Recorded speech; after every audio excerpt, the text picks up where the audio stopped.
Right, let's go to the File menu, New. This is different from the New button because it gives you these options here. Let's click on Spreadsheet Solutions and double click on Invoice.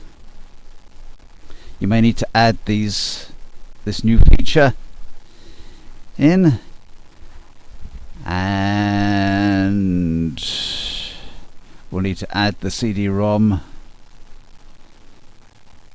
if you haven't already got it in the drive.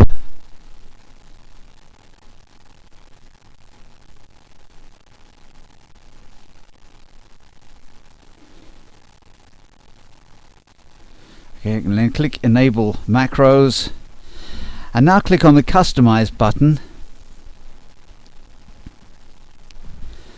and click in the company name cell and type in the name and address, etc., as per the manual. I'll jump through this a little quickly and enter the phone and fax number.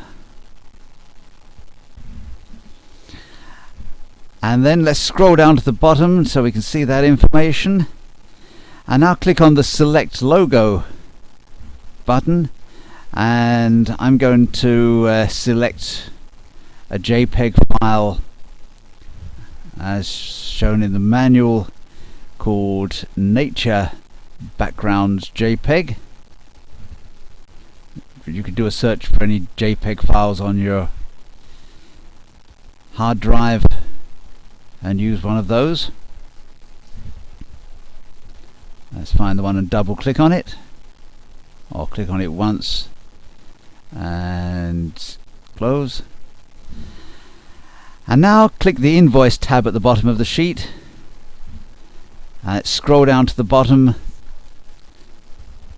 and select the text for Insert Fine Print here. And let's add our own text here. I'm being much too honest.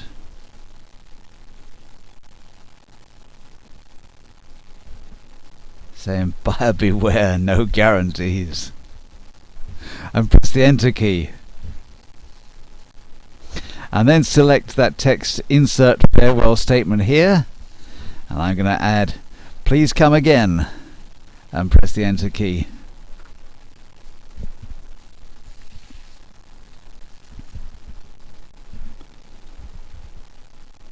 And then let's click the Print Preview button to see what that looks like. Very pretty. Let's close out of that. Now click the Customize button at the top of the invoice. So let's scroll up and click Customize. And now we need to find the Lock Save Sheet button, which is again at the top, and click on that. And OK.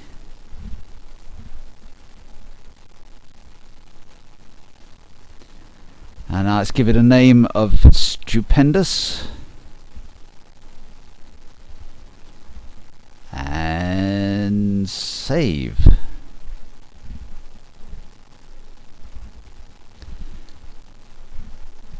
And OK. And now let's go to the File menu and close that. File, close. And now let's go to the File menu again and New. And there's our Stupendous. Let's double click on it to open it. And under, let's click in the name and enter our information.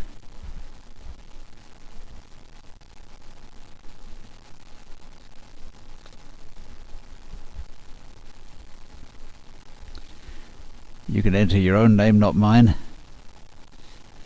and make up some address.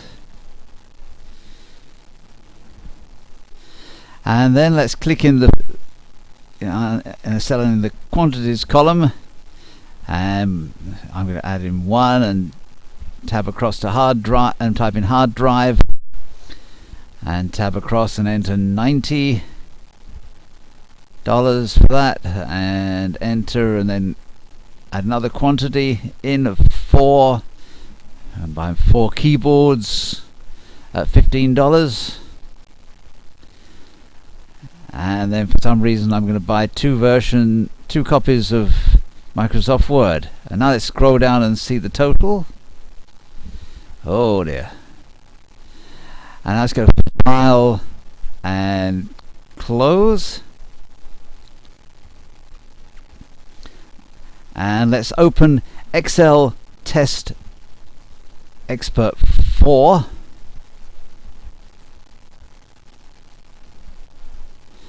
And click the Sheet 1 tab. Now let's select C4 to C10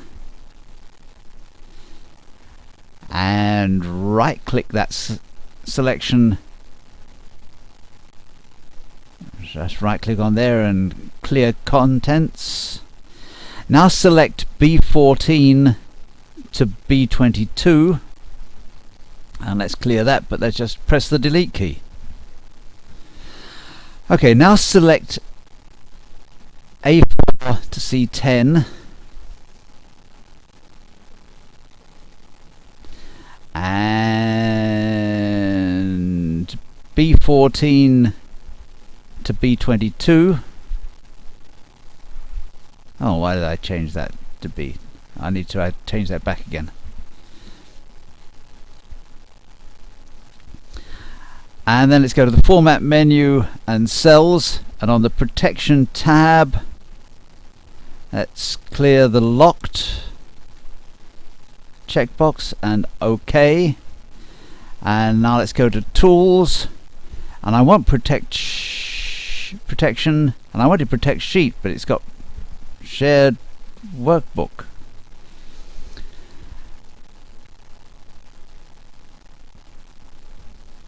So let's cancel out of that.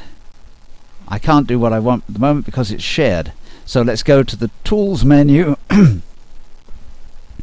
and Share Workbook and deselect Allow Changes and OK and yes.